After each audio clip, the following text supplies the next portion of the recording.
19 ਸਾਲ ਦਾ ਸੀ, ਚੰਗਾ ਖਿਡਾਰੀ ਸੀ, ਪਰ ਨਸ਼ਾ ਜਿੱਤ ਗਿਆ। ਤਰਸੇਮ ਸਿਆਂ ਇਸ ਅੱਗ ਦਾ ਸੇਕ ਤਾਂ ਘਰ ਘਰ ਪਹੁੰਚਿਆ, ਪਰ ਬਸ ਹੁਣ ਹੋਰ ਨਹੀਂ। ਪੰਜਾਬ ਸਰਕਾਰ ਨੇ ਨਸ਼ਿਆਂ ਦੇ ਵਿਰੁੱਧ ਇੱਕ ਸਖਤ ਮੁਹਿੰਮ ਚਲਾਈ ਹੈ ਤੇ ਅਸੀਂ ਸਾਰਿਆਂ ਨੇ ਇਹਨਾਂ ਦਾ ਸਾਥ ਦੇਣਾ ਕਿ ਅੱਜ ਤੋਂ ਬਾਅਦ ਨਾ ਇਸ ਪਿੰਡ ਵਿੱਚ ਨਸ਼ਾ ਵਿਕੂਗਾ ਤੇ ਨਾ ਹੀ ਕਿਸੇ ਨਸ਼ਾ ਵੇਚਣ ਵਾਲੇ ਨੂੰ ਇੱਥੇ ਵੜਨ ਦਿੱਤਾ ਜਾਊ। ਜਿਹੜੇ ਨਸ਼ੇ ਵਿੱਚ ਫਸੇ ਹੋਏ ਉਹਨਾਂ ਨੂੰ ਨਸ਼ਾ ਮੁਕਤੀ ਕੇਂਦਰ ਵਿੱਚ ਭਰਤੀ ਕਰਾਵਾਂਗੇ। ਕੋਈ ਵੀ ਨਸ਼ਾ ਤਸਕਰ ਦੀ ਜ਼ਮਾਨਤ ਨਹੀਂ ਕਰਾਏਗਾ। ਵਾਅਦਾ ਕਰੋ, ਅਸੀਂ ਆਪਣੇ ਪਿੰਡ ਨੂੰ, ਆਪਣੇ ਪੰਜਾਬ ਨੂੰ ਨਸ਼ਾ ਮੁਕਤ ਕਰਕੇ रहांगे। लेकिन ये पहली बार है कि लीडर ऑपोजिशन को माइक ही नहीं दिया जाता। वो माइक मांगते रहते, माइक नहीं देते। क्या वजह? तानाशाही पार्लियामेंट में तानाशाही है और क्या, आप बोलने नहीं देते। और राहुल गांधी जो आरोप लगा रहे थे मॉनसून सत्र के पहले दिन कि लीडर ऑफ ऑपोजिशन है वो, लेकिन उन्हें बोलने का मौका नहीं। ये इससे ज्यादा दुर्भाग्यपूर्ण कुछ नहीं हो सकता। हाउस में जब भी अब लीडर ऑफ ऑपोजिशन बोलने के लिए खड़ा होता था तो या नेता सदन बोलता था तो लीडर ऑफ ऑपोजिशन बैठ जाता था। उसके अलावा कोई मंत्री भी बोलता होता था, अगर लीडर ऑफ ऑपोजिशन खड़ा हुआ है तो मंत्री भी बैठ जाते थे। लेकिन ये पहली बार है कि लीडर ऑफ ऑपोजिशन को माइक ही नहीं दिया जाता। वो माइक मांगते रहते, माइक नहीं देते। क्या वजह?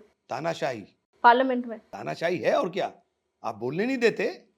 लीडर ऑफ ऑपोजिशन को आप बोलने नहीं देते। आपको लगता है कि जिस तरीके से बार बार ये बात आती है सामने, जब भी हम पार्लियामेंट के सेशंस देखते हैं, राहुल गांधी ये आरोप लगाते हैं अक्सर कि उन्हें बोलने नहीं दिया जाता, उनका माइक बंद कर देते हैं। अंदर बैठकर देखिए ना, आप अंदर बैठकर जाइए, देखिए माइक उनका नहीं ऑन होता है।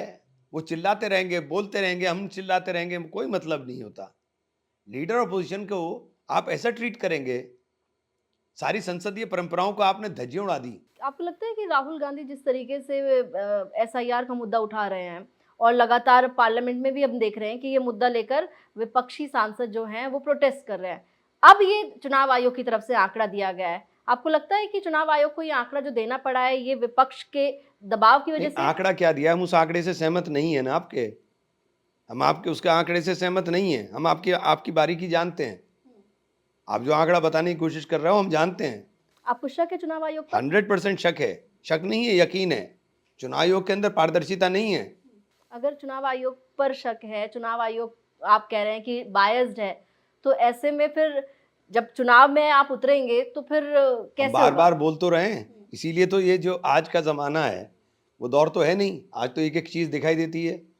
तो अब हम भी अपने तरीके से पूरी हर बूथ के ऊपर हर जगह निगरानी करके फोटोग्राफी करा के अपने पास रखेंगे, सब चीजें देखेंगे। हम इसीलिए तो कह रहे हैं कि सुप्रीम कोर्ट अपनी निगरानी के अंदर तमाम चीजों को संपन्न कराए। अब मांग क्या है आप लोगों की? सबसे पहले तो SIR के ऊपर चर्चा हो। SIR का कोई मतलब नहीं है। आप इतने डॉक्यूमेंट्स मांग रहे हो, इतने डॉक्यूमेंट्स गरीब आदमी नहीं दे सकता।